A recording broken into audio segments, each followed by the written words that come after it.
Muy buena tarde a todos. Bienvenidos a una sesión más de este entrenamiento continuo México contra COVID. El día de hoy tenemos el gusto de presentarles a la doctora Ingrid Pita Ortiz. Ella es médica cirujana, oftalmóloga, con alta especialidad en retina y vítreo. Actualmente está cursando un fellow en oncología intraocular. Es adscrita a la Fundación Hospital Nuestra Señora de la Luz. También nos acompañará hoy con nosotros la doctora Cristina Mendoza Velázquez. Ella también es médica cirujana, oftalmóloga, con alta especialidad en segmento anterior y además tiene una maestría en investigación. Muchas gracias a las dos doctoras por acompañarnos el día de hoy. Les cedo los micrófonos para que inicien la sesión del día de hoy. Buenas tardes, doctoras. Muchas gracias, Luis. Y voy a empezar a compartir pantalla. Voy a iniciar la plática yo y ahorita Cristina nos va a terminar de dar la plática. Y bueno, la intención del día de hoy es hablar sobre las manifestaciones oftalmológicas del COVID-19. Ahorita que estamos en esta pandemia y que desgraciadamente no hemos podido controlar, es importante que tengamos en cuenta que también el COVID va a atacar directamente a nivel oftalmológico. Y bueno, vamos a dividir la plática en tres, lo que es la introducción, las manifestaciones oftalmológicas y las recomendaciones generales. Y bueno, como introducción, yo creo que hablar de COVID o de la enfermedad ya es como un poco redundante, pero siempre hay que recordar de dónde viene todo esto. Y que en 2019, en diciembre, en China, se empezaron a dar estos casos de neumonía de etiología desconocida, y fue hasta enero del 2020 que ya se le dio el nombre de SARS-CoV-2. Ya en marzo del 2020 se declaró como una pandemia y fue que ya teníamos casos a nivel mundial. Recordando el cuadro clínico de esta enfermedad, tiene un periodo de incubación dentro de los 14 días posteriores a la exposición, aunque la mayoría de los casos se presentan dentro de los 4 o 5 días de la exposición, y puede ser muy variable, desde cuadros completamente asintomáticos a cuadros clínicos muy severos que llevan a la muerte. En general, las características clínicas de esta patología van desde fiebre, tos, dolor de garganta, mialgias, malestar general, anosmia, ageusia, hasta conjuntivitis, trombos y malestares gastrointestinales. El mecanismo de transmisión sabemos que es principalmente por aerosoles y gotas, y se ha estado estipulando mucho de que son los aerosoles que las personas expulsan cuando hablan, tosen o estornudan, y también requieren una distancia cercana, ¿no? La distancia más de 2 metros disminuye en gran cantidad la potencial infección. Esta es una gráfica, se me hizo muy interesante compartirla con ustedes, porque yo sé que todos estamos en constante interés y en constante investigación de cómo va la pandemia. Esta gráfica es de la Organización Mundial de la Salud y lo que está actualizada hasta el 25 de este mes, 25 de junio. Y se me hizo muy interesante cómo es que, bueno, América no ha logrado disminuir en gran medida la cantidad de casos confirmados, y tenemos una gran cantidad de casos, a diferencia de Europa, que si podemos ver las barras del año pasado, a finales del año pasado, a principios de este año, tenían una incidencia, una prevalencia de COVID muy alta, y actualmente pues vemos muy poquito ese pedacito como verdecito, a diferencia del amarillo de América, pues que se ha mantenido muy constante. Y bueno, afortunadamente ahorita vemos que hay como una disminución, pero se está hablando de una tercera ola de contagios. Y hasta el día de ayer había 179 millones de casos confirmados, con 3 millones de muertes confirmadas, ya cerca de las 4 millones. Entonces, sí es una enfermedad que pues está atacando muy, muy fuerte. La vacunación es algo también muy importante, porque ahorita se están viendo no solo patologías asociadas al COVID, sino efectos secundarios también por la vacuna. Y bueno, esto les quería recalcar esta frase porque a mí se me hace muy interesante, y es que siempre está la pregunta, ¿no?, de qué vacuna es la que me debo de poner yo. Y bueno, la verdad es que la mejor vacuna es la que se te ofrece. Hay que utilizarlas, hay que ponérnoslas, si bien no todas tienen la eficacia que nosotros quisiéramos, que viene en esta tabla, la mayoría, si no es que todas, nos cubren más del 90% contra enfermedad severa. Y bueno, ese 10% sí es un porcentaje significativo, pero bueno, no es el 100%. Entonces, sí es importante que no nos dejemos llevar por los posibles efectos secundarios que tienen estas vacunas, que principalmente son eventos tromboembólicos e inflamatorios, pero sí utilizarlas y recomendar a nuestros pacientes que se las pongan. Y bueno, también recordar que en Estados Unidos únicamente las vacunas que están autorizadas son la Pfizer, la Moderna y la Johnson & Johnson, que la Johnson & Johnson, bueno, ya también se discutió que tuvo este problema de los émbolos y que se detuvo su aplicación por un tiempo. Pero actualmente ya se está aplicando nuevamente.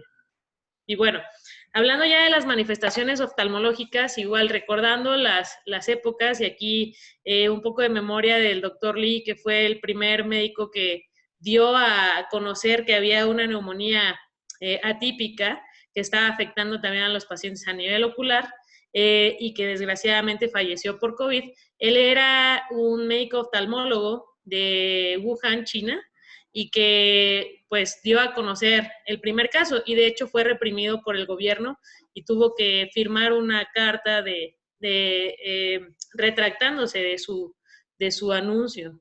Entonces, bueno, un poco de memoria. Y en febrero del 2020 fue que empezaron a darse cuenta que los pacientes que presentaban COVID-19 también presentaban conjuntivitis e hiperemia conjuntival. Y entonces se hizo un estudio en Wuhan en donde se sacaban cultivos de la lágrima y cultivos de conjuntiva. Y algo que estuvo muy interesante, que a pesar de que los 30 pacientes eran confirmados con COVID-19, solamente un caso presentó un cultivo positivo.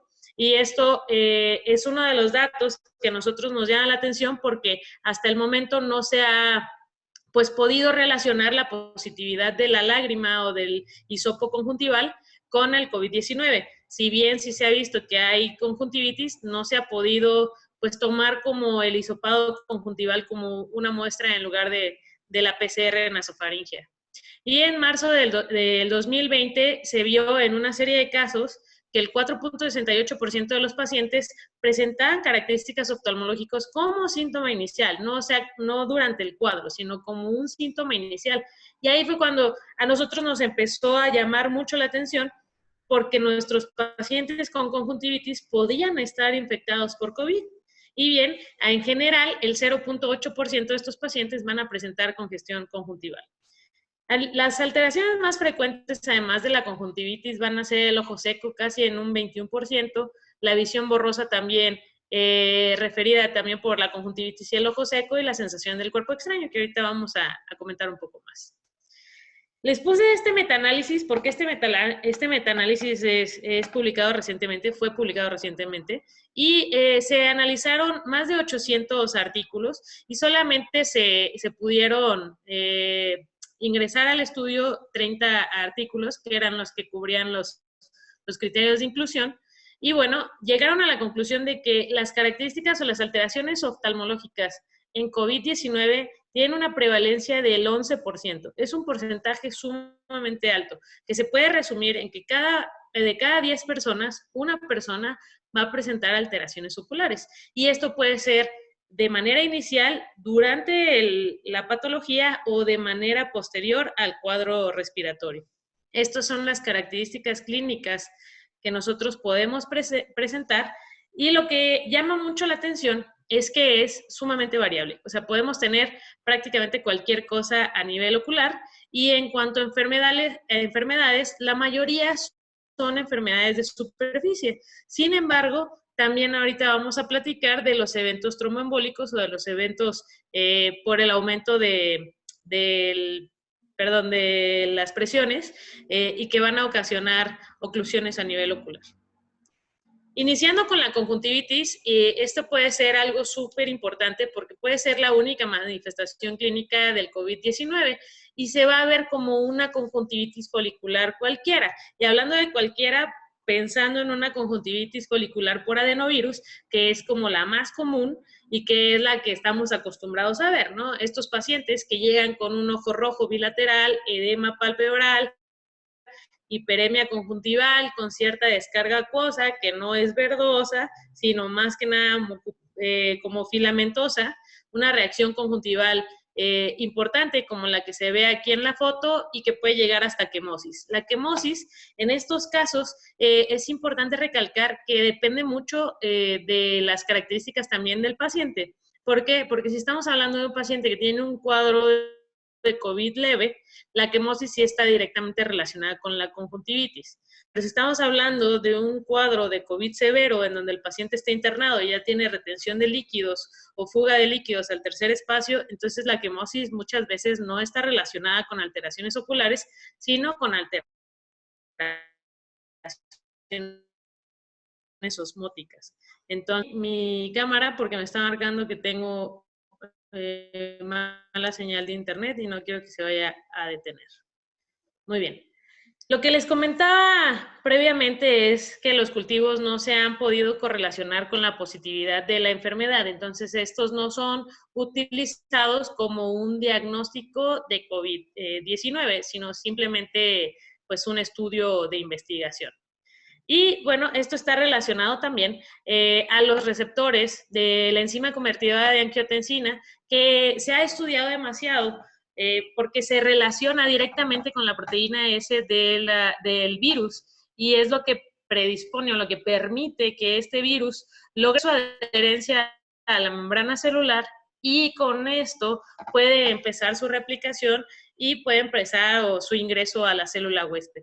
La presencia de estos receptores se ha visto que se encuentran en la conjuntiva y el limbo y la córnea, de menor medida en la conjuntiva y de mayor medida en la córnea y el limbo, lo que predispone que también esta enfermedad se presente directamente a nivel ocular. Entonces, nosotros actualmente, todo paciente que llegue con una conjuntivitis debe ser interrogado por síntomas agregados de COVID-19. Y si tenemos alguna sospecha de que el paciente estuvo en contacto o pudo tener algunas actividades de riesgo para COVID-19, se le tiene que tomar la PCR nasofaringea, ya que puede ser la única característica clínica de esta enfermedad. El tratamiento es básicamente el mismo que cualquier conjuntivitis folicular. Si nosotros confirmamos el diagnóstico de COVID-19, se tiene que aislar. Y si no, solamente utilizar lubricantes y compresas frías. Esto es un padecimiento autolimitado que dentro de los 15 a 21 días siguientes ya no va a tener mayor problema. Hablando del ojo seco, y creo que todos hemos visto pacientes que se quejan de ojo rojo y resequedad o irritación, el ojo seco actualmente se cree que puede ser por una infección directa, una inoculación directa a nivel de la córnea y del limbo, pero también está relacionado con el uso de las mascarillas. Los cubrebocas, si bien no todo el mundo los utiliza de manera correcta, pueden predisponer a que el flujo que nosotros exhalamos vaya hacia arriba directamente hacia el globo ocular.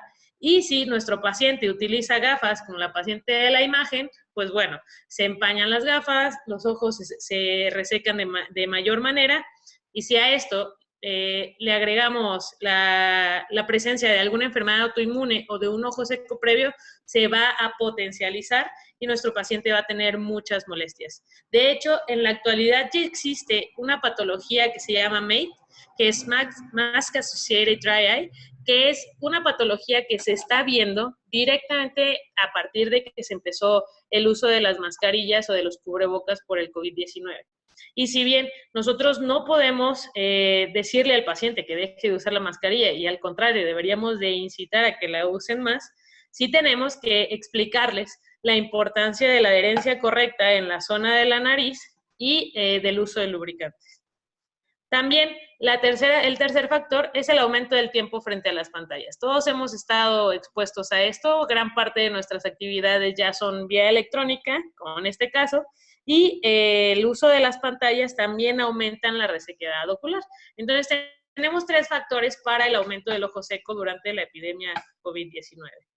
Las recomendaciones que debemos de nosotros dar a nuestros pacientes es el uso de lubricantes libres de conservador, el uso correcto del cubrebocas, o si en dado caso utilizan de tela que no tienen la cintilla para poder apretar sobre la nariz, se debe de usar una cinta adhesiva y la regla 20-20-20. Esta regla nos va a disminuir la sensación de cansancio o el ardor ocular cuando estamos expuestos a un mayor tiempo de estímulo en aparatos electrónicos como son las computadoras y los celulares. que es que cada 20 minutos ver algo a 20 pies durante 20 segundos. Y esto nos va a relajar la acomodación y nos va a disminuir el ojo seco. También se han dado casos de piescleritis. Estos son 2 casos clínicos que se relacionan probablemente con complejos inmunes y eventos vasculares, que era lo que estábamos comentando, la disminución de la perfusión vascular. Y también están las asociaciones de inflamación dentro del segmento anterior del ojo. Estas se han visto como cuadros de uveitis asociados al síndrome inflamatorio multisistémico directamente relacionado con COVID-19. Y lo que sí no se ha visto es que esté relacionado con la severidad del cuadro. Simplemente si el paciente tiene mayor predisposición a inflamación sistémica como el síndrome inflamatorio, puede presentar un cuadro de uveitis que posteriormente pueda aumentar el riesgo de catarata o de aumento de la presión intraocular. ¿Cómo lo vamos a ver? Como hiperemia conjuntival, edema corneal, los depósitos retroqueráticos finos y la celularidad en cámara anterior. Y lo que les comentaba del aumento de la presión intraocular, que es completamente refractario al tratamiento y que usualmente se tiene que operar. Bueno, a nivel de retina, también podemos encontrar hemorragias intrarretinianas y exudados blandos. Y de hecho, este es un reporte que sacó la Academia Americana de Oftalmología recientemente, ahorita en junio, que en los pacientes que tuvieron COVID se han encontrado estas hemorragias y estos exudados blandos sin tener ningún antecedente sistémico, porque sabemos que estas alteraciones retinianas están también relacionadas o se están presentes en pacientes con una hipertensión arterial sistémica o diabetes descompensada y que nos podrían dar un sesgo, a la hora del diagnóstico. Entonces, se estudiaron pacientes que no tenían patología previa y se vio que existía la presencia de estas hemorragias y estos exudados blandos independientemente de la severidad del cuadro de COVID. Está relacionado a las alteraciones cardiovasculares y trombóticas ocasionadas secundariamente al COVID. Y obviamente, si nuestro paciente durante la fase de COVID o durante la fase aguda presenta hipertensión arterial, pues hay una mayor prevalencia de incidencia de estas enfermedades, de estas alteraciones. Este es un estudio que se me hizo muy interesante y que les quería traer porque la verdad es que esto es algo súper nuevo. Este es un estudio que se llama angiografía por OCT y lo que hace es que nos delimita los flujos. Ven a través del láser el movimiento de los eritrocitos, dentro de los vasos sanguíneos y forma una imagen a través de ellos. En la parte de arriba, en el A, B y C, son varios cortes de la retina en donde se muestra la zona vascular foveal, que es una zona negrita que se ve en el centro, y son pacientes sanos. Y se ve en la imagen del E las zonas amarillas y rojitas, que son como las elevaciones relativas de los vasos. Podemos compararlos con el A1, B1, C1, D1 y E1, que son pacientes con COVID, en donde en el A1 se ve que hay una mayor o un aumento de la zona vascular foveal, igual en el B1, con una disminución de la capilaridad, y en el C1 con un adelgazamiento de los vasos retinianos. Y esto, si bien no se ha correlacionado con algo clínico, se ha visto que sí, el tener COVID disminuye la densidad capilar y aumenta la zona vascular foveal, lo que probablemente en un futuro nos hable de que estos pacientes tengan un mayor riesgo para edema macular diabético, para oclusiones retinianas, para edema macular quístico después de una cirugía de catarata. Entonces, ahorita se están describiendo estos cambios, pero no se sabe realmente las características clínicas o la influencia clínica que tendrá en un futuro. Y bueno, lo último que les voy a comentar antes de que Cris nos continúe la plática es que ahorita se está viendo también es que las oclusiones venosas y arteriales se están presentando como una manera inicial de la enfermedad o posterior a la enfermedad. Entonces, aquellos pacientes que tienen una disminución de la visión brusca, no indolora, y que es unilateral, se deben de revisar la retina porque se están encontrando este tipo de oclusiones que son completamente relacionadas a una inflamación y a complejos inmunes dentro del torrente vascular. También al aumento de la hipercoagulabilidad que presentan los pacientes con COVID. Y bueno, Cris, ¿andas por ahí? Aquí estoy. ¿Me escuchan? Sí, te escuchamos bien. Sí. Perfecto. Muy buenas tardes. Y continuando con las manifestaciones oculares, yo me voy a enfocar a las manifestaciones oculares COVID, pero relacionadas más específicamente a manifestaciones neurooftalmológicas, es decir, cuando ya hay una afección a nivel de sistema nervioso que las podemos presentar secundarias o antes o durante el cuadro de esta enfermedad. Se ha observado que hay evidentemente está creciendo en las manifestaciones neurológicas asociadas a los ojos en pacientes que han tenido particularmente infecciones con COVID. Y se sabe por qué es una afección directa al sistema nervioso central que ocasiona este virus, y hasta 30% de los pacientes con infección por coronavirus pues, 19 pueden tener algún síntoma neurológico, por eso es muy importante que los tengamos en cuenta y presentes. ¿Podemos pasar la siguiente? Muy bien. Las manifestaciones que podemos encontrar van de la mano, o se correlacionan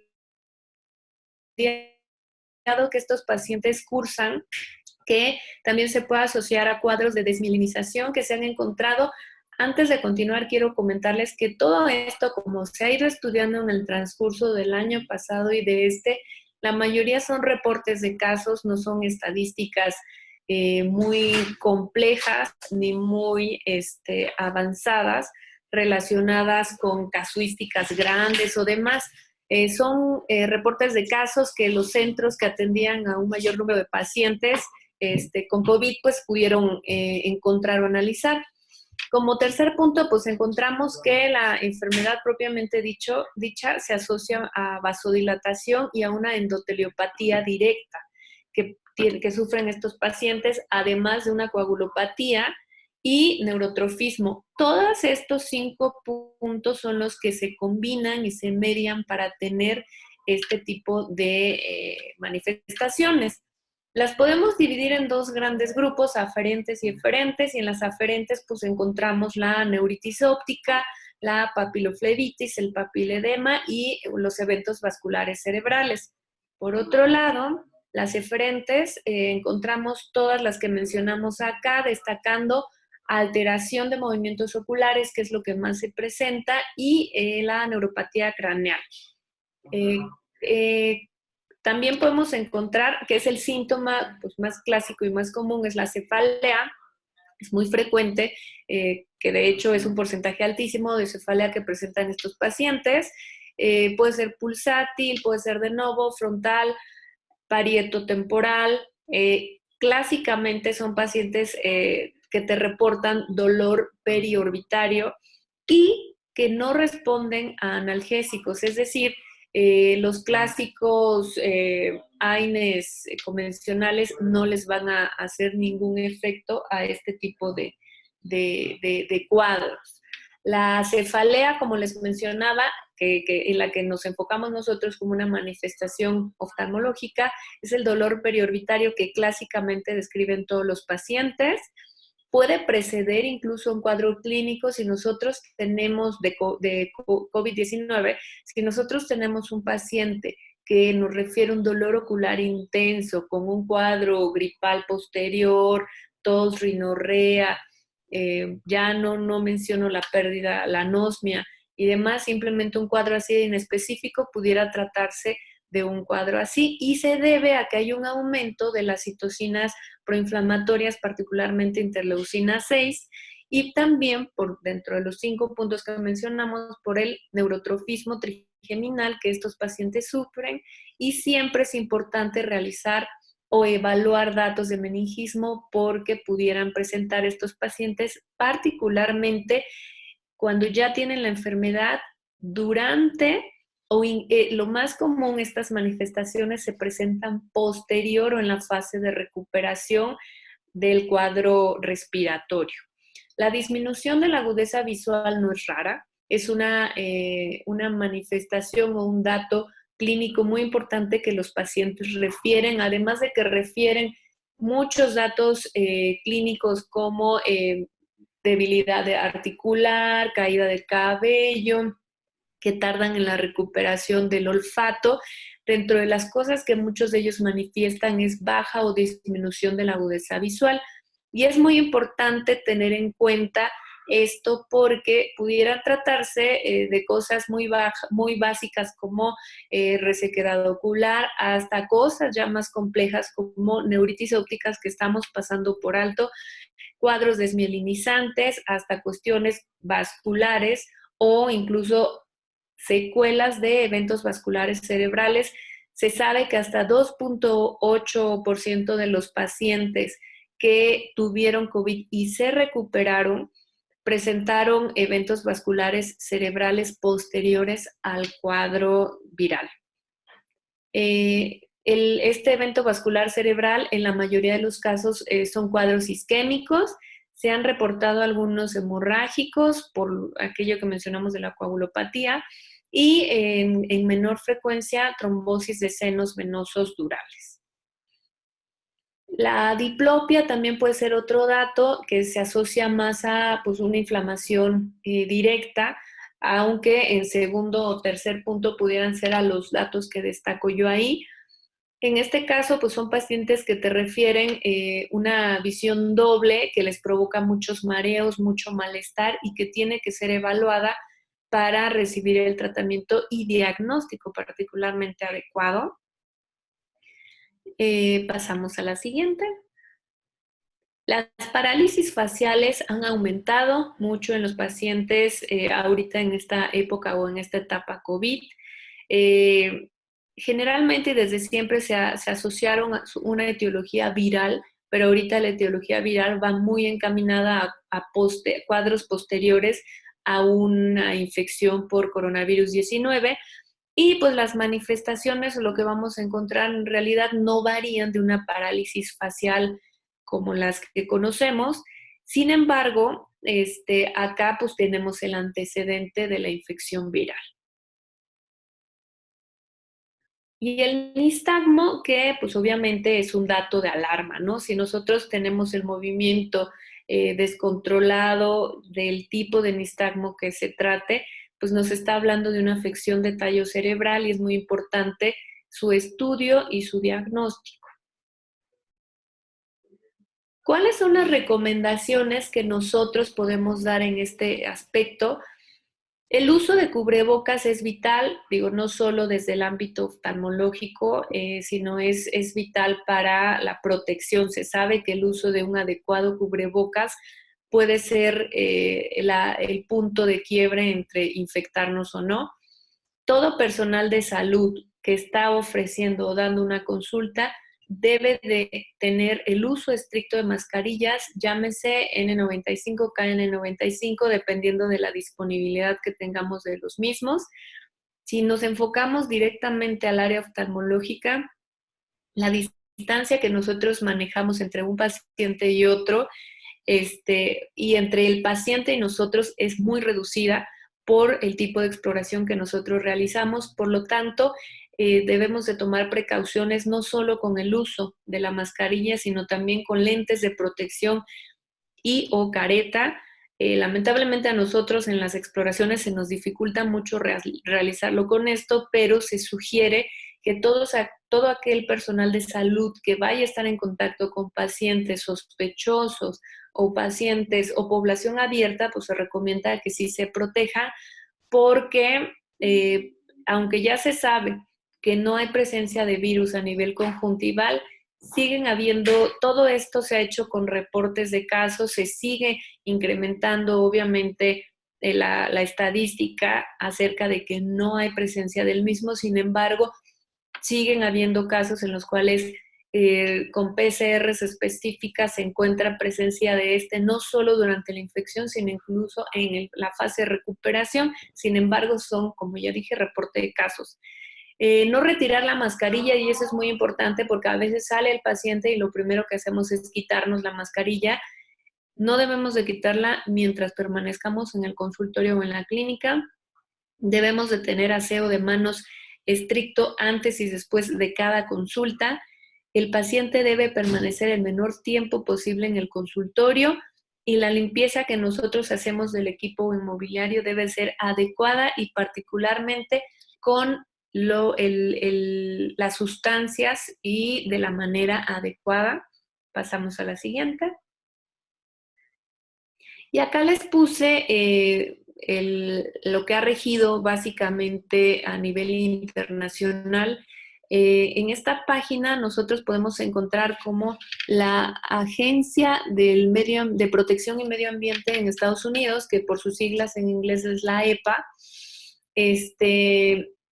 nos ha aportado guías internacionales para la prevención y manejo de infecciones por COVID. Les puse esta página, está de libre acceso, y en esta página nos ponen un listado de los desinfectantes que ya se sabe que sí tienen efecto o que sí pueden matar o eliminar, mejor dicho, el COVID-19, porque durante muchos meses se estuvieron manejando no que este desinfectante, no que el otro. Acá dependiendo del uso que se le vaya a dar, si es uso a nivel institucional, si es uso en consultorios o si es uso para los domicilios, te recomiendan, dependiendo de eso, el tipo de sustancia y te indican el tiempo que se debe de utilizar, cómo se debe de diluir y la manera en la cual se debe de aplicar. Hay algunas sustancias como los amonios cuaternarios que requieren menos minutos de exposición y hay otros que requieren mayor minuto de exposición y te describe cuál es el modo de acción y en qué es lo que le hace realmente al coronavirus, y dependiendo de eso pues ya se elige, o tú puedes verificar si el desinfectante que estás utilizando pues realmente es efectivo o no para el uso que tú le quieres dar. Pasamos a la siguiente, por favor. Es una lista enorme de desinfectantes, entonces, que está de libre acceso. El uso de protección ocular es básico y es elemental mientras se tenga una pequeña duda de si hay o no en las sustancias o en lágrima o en mucosa, conjuntival o demás. Todo personal de salud que tenga contacto con pacientes positivos o que hayan tenido COVID es obligatorio usar protección ocular, llámese gogles, llámese lentes de protección. Obviamente aquellos que están en áreas COVID con pacientes con cargas virales altas, pues obviamente la protección ocular debe ser mucho más estricta. Sin embargo, aquellos que se encuentran en consulta abierta, también se recomienda que utilicen lentes de protección para disminuir el riesgo por los fluidos de las mucosas, tanto conjuntival como oral, al momento de estar hablando. Si llegase a encontrarse a la presencia de virus, pues puede ser, aunque ya hay estudios que cada vez demuestran que no, el flush no está asociado a contagios. Sin embargo, se recomienda que hasta no haber una evidencia científica fuerte, nos sigamos cuidando, así como la utilización de cubrebocas, también la protección ocular. Pasamos a la que sigue. El adecuado manejo de los residuos de material de contacto ocular. ¿Por qué? Porque puede ser que el paciente haya tenido contacto con nariz, haya tenido contacto con boca y haya tenido contacto con los ojos. Entonces, hisopos, pañuelos desechables, los lentes de contacto en especial, la Academia Americana de Oftalmología sugirió que los pacientes disminuyeran o detuvieran el uso de los lentes de contacto, porque lo que ellos buscaban es evitar el que se estuvieran tocando o teniendo contacto frecuente con los ojos, llámese tallándose o retirando los lentes de contacto. Entonces, se sugiere el no utilizarlo. Sin embargo, hay patologías como miopías muy elevadas o pacientes áfacos en los cuales pues esto no es posible, y en ellos pues se sugiere el uso de lentes desechables y el exagerar en la higiene de los mismos para evitar infecciones. Material de cirugía que utilicemos en oftalmología o en estas áreas, de cualquier tipo, pues debe ser eliminado de forma adecuada. Nosotros para la toma de la presión intraocular ocupamos en su mayoría tonometría por aplanación, que como pueden ver en la imagen, es un cono o un prisma que toca a la córnea, que está con anestesia previa, y en ese caso lo que se sugiere es una limpieza adecuada con las sustancias adecuadas del tonómetro y o migrar a la tonometría de no aplanación o de no contacto. Sin embargo, pues esto también mella un poquito las consultas porque las puede encarecer porque es mucho más costoso esto, pero pues están tomando todas las medidas para hacer limpieza de los prismas entre paciente y paciente. Los aseos de manos es importante que se realicen entre cada paciente. Si nosotros tenemos un paciente con hiperemia conjuntival, quemosis, epífora o incremento de la secreción ocular, es muy importante describir este tipo de síntomas en nuestras notas clínicas y no solo enfocarnos a la parte respiratoria, sino también valorar. Yo sé que obviamente todo el mundo está enfocado a lo que más pone en riesgo la vida, pero a veces los datos oculares te pueden dar o aportar cierta información que se puede pasar por alto. A veces el cuadro clínico ocular puede anteceder al cuadro respiratorio. Entonces, si nosotros tuvimos contacto con un paciente con un cuadro de conjuntivitis severo, pues no o tendríamos que estar pendientes de que este paciente no vaya a desarrollar o platicarle o comentarle que intente mantenerse en contacto y que esté pendiente de los síntomas respiratorios, ¿no? Muchas veces van de la mano los síntomas respiratorios con los síntomas oculares y no hay que echar a saco roto los datos oculares porque pueden ocasionar muchas lesiones que el paciente cuando salga del cuadro dependiendo de la manera que evolucione, pues puede traerle consecuencias. Y posteriores al cuadro, como ya les mencioné, lo más común es que posteriores al cuadro se pudieran manejar o manifestar alteraciones neurooftalmológicas que pueden tener un impacto muy importante en la agudeza final de nuestros pacientes. Aunque ya se tenga negatividad nasofaringea, algunos reportes de casos, como les dije anteriormente, han mostrado positividad tanto en conjuntiva como en lágrima, pero no es la regla. Agregar siempre en el interrogatorio de paciente sospechoso con COVID, el ojo rojo, la comezón o el lagrimeo, son datos que pudieran prender un foco, no rojo, un foco amarillo, pero podemos decirle, si el paciente llega con un cuadro así, pues decirle, estate pendiente de cuadros respiratorios para que cualquier cosa que pudiera pasarte, sospeches como el COVID como causante del mismo.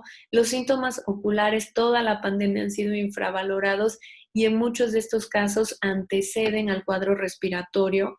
Los pacientes con conjuntivitis aisladas o conjuntivitis muy severas, no hay que echar por la borda el diagnóstico diferencial de COVID-19 porque pudiera estar precediendo el cuadro o que los pacientes ya presenten algún dato respiratorio, pero muy leve y que pues nosotros estemos pasando por alto ese diagnóstico.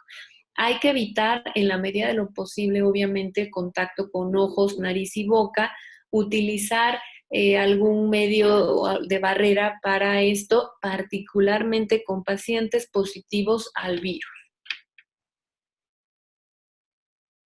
Y como recomendaciones, algunas manifestaciones, como ya les dije, neurooftalmológicas pueden ser los síntomas más precoces como anosmia, la cefalea retroorbitaria es muy importante también que la tengamos en cuenta, y los dolores oculares antes o antecediendo al cuadro respiratorio. Cuadros de neuritis, alteraciones de movimientos oculares y EBC deben de estar en nuestra mente en pacientes post-COVID. Si tenemos pacientes con bajas visuales, no, aunque sean bajas visuales leves, no 20/40, 20/60, pero si el paciente nos las manifiesta, no decir es porque te pusiste nervioso, es porque te estás recuperando. No, son datos clínicos que pudieran estar alertándonos de que hay algo que no estamos tomando en cuenta, que puede ser una inflamación que está afectando al sistema nervioso central, pero manifestándose a nivel ocular. Y no hay relación con la severidad del cuadro. Como ya les mencionaba, podemos tener cuadros sumamente aparatosos sin compromiso ocular y cuadros muy leves que puedan tener repercusiones o secuelas a nivel ocular.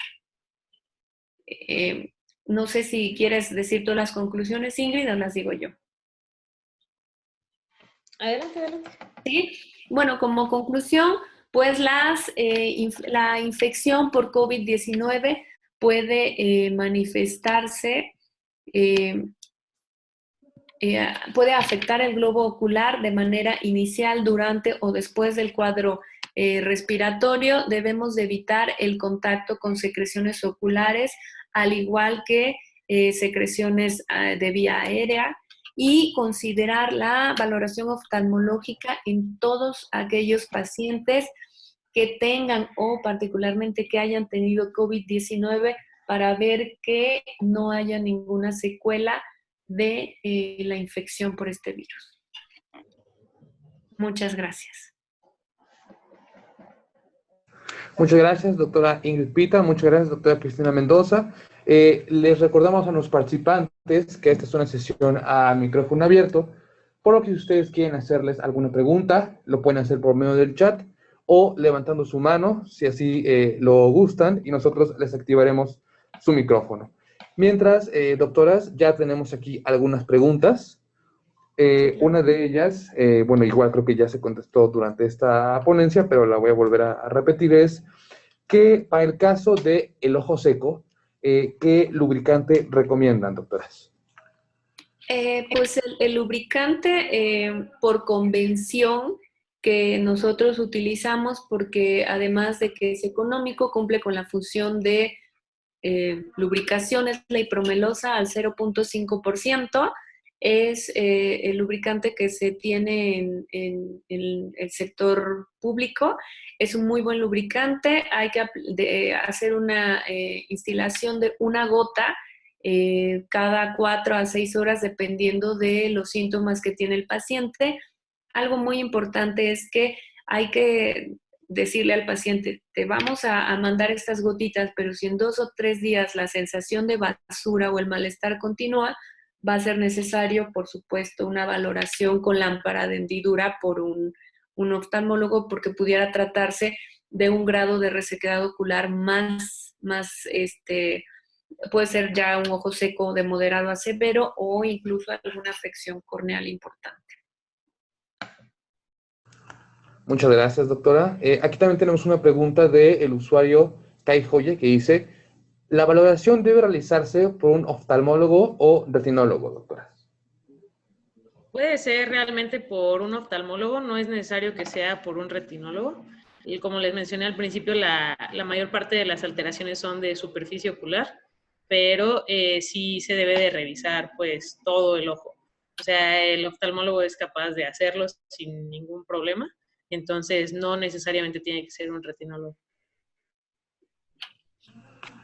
Muchas gracias, doctora Ingrid. Aquí también tenemos otra pregunta que dice, doctoras, buenas tardes, excelente ponencia. ¿El glaucoma puede empeorar con la infección por COVID-19, doctoras? Sí, depende de las alteraciones que tenga a nivel ocular por COVID, sí se puede empeorar. En caso de que presente inflamación de segmento anterior, como lo mencionamos previamente, uno de los factores más importantes es que ocasiona algo que se llama trabeculitis, que es una inflamación de la media trabecular y disminuye el flujo del humor acuoso, y eso ocasiona una descompensación de la presión intraocular, y en caso de que el paciente ya tenga glaucoma previo, puede ocasionar una progresión importante de la enfermedad. Y también otra cosa bien importante es que el apego al tratamiento, que muchas veces pues los síntomas respiratorios son pues mucho más, por así decirlo, importantes de tratar, o si incluso se trata de pacientes hospitalizados, pues es muy difícil continuarles la aplicación de medicamentos, que es gotas, las que se utilizan, y esto ha conllevado a pues, progresión por un mal apego a los tratamientos. Y también por los esteroides, ¿no? Y también Exacto. aumentan un poco la presión intraocular. Y si suspenden el medicamento hipotensor, pues bueno, tenemos dos vías por las que se puede descompensar. Perfecto, muchas gracias, doctoras. Aquí también tenemos otra pregunta de la maestra Jessica que dice, se ha reportado disminución en agudeza visual en pacientes diabéticos que cursan con COVID-19, doctoras. Bueno, es que no es relacionado específicamente ahí con COVID, sino es más que nada la descompensación sistémica. La verdad es que yo creo que Cris también, nos hemos dado cuenta de que los pacientes diabéticos que han llegado en estos últimos 6 meses, 8 meses, están sumamente descompensados a nivel intraocular. O sea, la retinopatía diabética ha progresado de manera muy importante. De hecho, yo tengo varios pacientes que ya estaba manejando previo a que les dio COVID y por lo que habíamos mencionado, de que es un proceso inflamatorio sistémico que aumenta el uso de esteroides, lo que hace que la glucosa sérica aumente también, y el paciente que deja de llevar su tratamiento como debe, pues se descompensa en sí la diabetes en general, y esto hace que la retinopatía progrese de una manera muy importante. Y otra cosa que también hemos visto en muchos pacientes es que particularmente los pacientes que tuvieron un involucro, un compromiso respiratorio importante, como ya mencionó la doctora, recibieron dosis elevadísimas de esteroide, y los esteroides también se han asociado a que aumentan la formación de catarata. Entonces son muchos pacientes que, además de tener una descompensación metabólica y una progresión de la enfermedad retiniana, también han tenido un aumento en la opacidad de los cristalinos, y esto repercute en la baja visual importante de muchos de ellos. De hecho, hay pacientes que fueron intubados y que salieron del cuadro agudo respiratorio, y que cuando despertaron ya no veían. Ya no veían, ya sea por hemorragias o ya sea por edemas maculares que pues obviamente pasaron a segundo término, o por la formación de cataratas. Entonces, pues todo eso es lo que nos ha tocado lidiar, mucho asociado a la enfermedad, por lo que ya mencionó la doctora Ingrid. Al ser un cuadro proinflamatorio, a nivel ocular la inflamación destruye o altera muchas de las estructuras oculares, y también por los medicamentos que les son administrados a estos pacientes, que obviamente tienen efectos adversos o secundarios, que digo, poniéndolos en una balanza, pues se tienen que aplicar, pero que a nivel ocular sí provocan muchas alteraciones y muchas secuelas al final del cuadro. Sí, la verdad es que lo que hemos comentado es eso, ¿no? O sea, aquí ya hay que poner como en una balanza el riesgo-beneficio, y creo que a expensas de lo que me diga gente con más experiencia para tratar COVID, el esteroide ha sido una gran herramienta en esta patología, y pues la verdad es que nosotros no nos vamos a poner especiales por si les dieron bolos de esteroide o les estuvieron inyectando o lo que sea. O sea, pues ni modo. O sea, hay que tratar las patologías después, pero el paciente seguirá vivo. Es un riesgo-beneficio importante. Muchas gracias, doctoras. Aquí también tenemos otra pregunta de la enfermera Julissa García, que dice que sí, bueno, ¿cuál sería una segunda terapia, un segundo tratamiento, además de la hipromelosa, doctoras?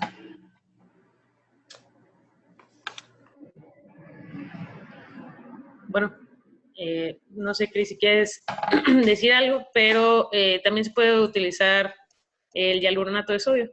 Es una gotita súper buena, y la mayoría de sus presentaciones viene sin conservador, lo que ayuda también a disminuir la probabilidad de que el conservador ocasione más daño. Sí, completamente de acuerdo. Hialuronato es la segunda opción. Y Promelosa se prefiere por costos, por accesibilidad. Hialuronato lo usamos nosotros un poco más, pero evaluando la superficie ocular previamente. Perfecto, muchas gracias, doctoras. Bueno, por el momento no tenemos más preguntas en el chat. No sé si ustedes quieran mencionar algo, doctoras, algo para que cerremos esta sesión, algo que consideren importante para que se queden nuestros participantes esta tarde, doctoras.